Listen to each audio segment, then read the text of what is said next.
guys want to hear my pods? Yeah, there you go. Hey, let's hear them. So this is with 16. This is with Oregon, Washington.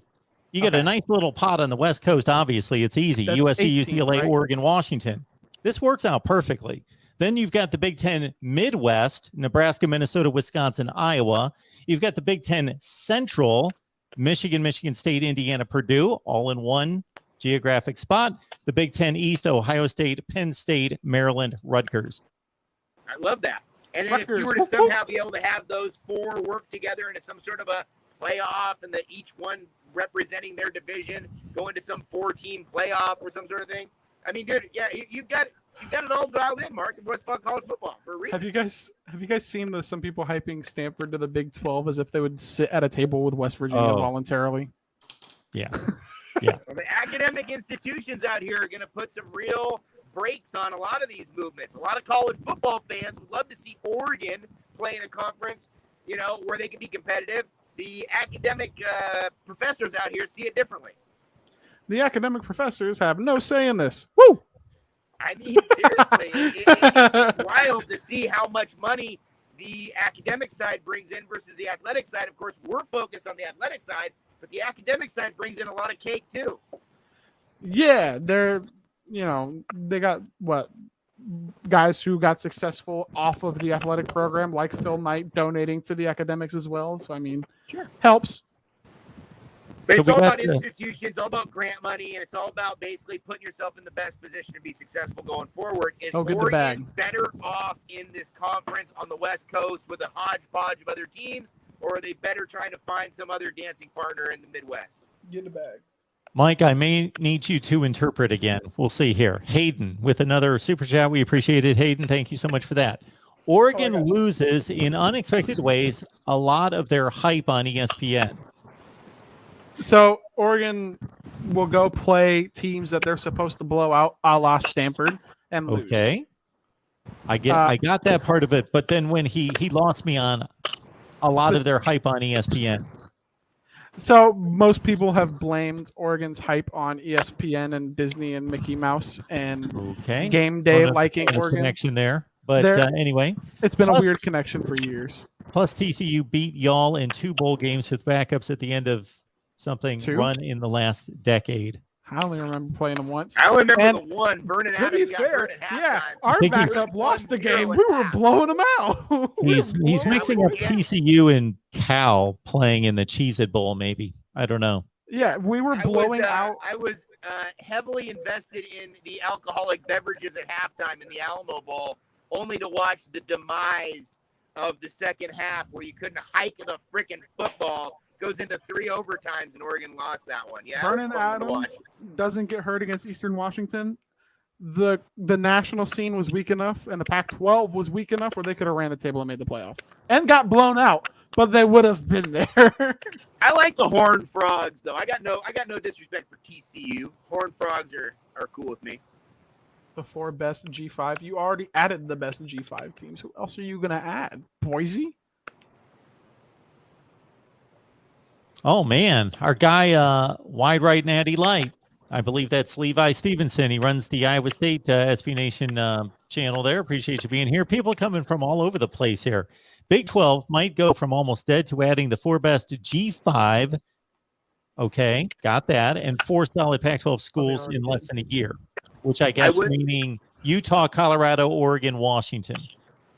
Or the Arizona schools. The Arizona. way I would see it would be the Arizona schools would go down there, and the Colorado, Utah would go down there. Either way, that's solid. I mean, Arizona brings a lot to the Arizona table. and Kansas. I think people are really underestimating, again, all sports. Arizona is a great college basketball school. It's one of the best in the country. Sure. They sell out consistently. They've got a great fan base, and it gets you that media market of Phoenix, Tempe, down to Tucson. Don't sleep on Arizona as being a big pull as well.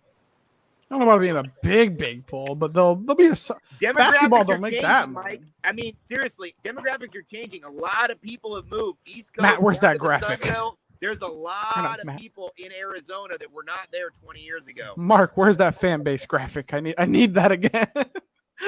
what I Where we mean going? about Arizona is Arizona might not have the historical connection football-wise, but they do a great job in a bunch of their other sports. Their women's basketball program was just in the Final Four. Just played Stanford for the championship last year.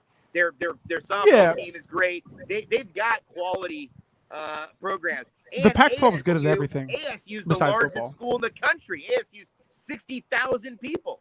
So I mean, you're talking about just the Phoenix area alone, the Phoenix metropolitan area. Not to get too geographic, but the Phoenix metropolitan area has shifted probably more than almost any geographical major metropolitan area in the country over the last 25 years. A lot of people have moved down to Arizona from Colorado, from California, from the East Coast. A lot of people have moved down in there. Yeah. But I think, some people are underplaying it, but I think you're a little overplaying the other sports aspect because, Arizona's good at every other sport. So is every Pac-12 team for the most part. Oregon's got a profitable women's basketball program. That is rare in the country. Sure. Oregon's got the men's basketball, all the Olympic sports. Stanford has all the Olympic sports. USC, UCLA has basketball and all the Olympic sports. And Mike, that's what I said about I think the Pac-12 is a strong conference on its own. Until yesterday, I thought the Pac-12 was totally fine. So across the board, I think there's really good schools out here. There's good athletic programs across the board. I think there's good football out here too. I just think that over the last 3-4 years, they've had some trouble. They haven't been able to win some bowl games. They haven't been able to win some non-conference games. That in the media, like you said, social media is now ruling the thing.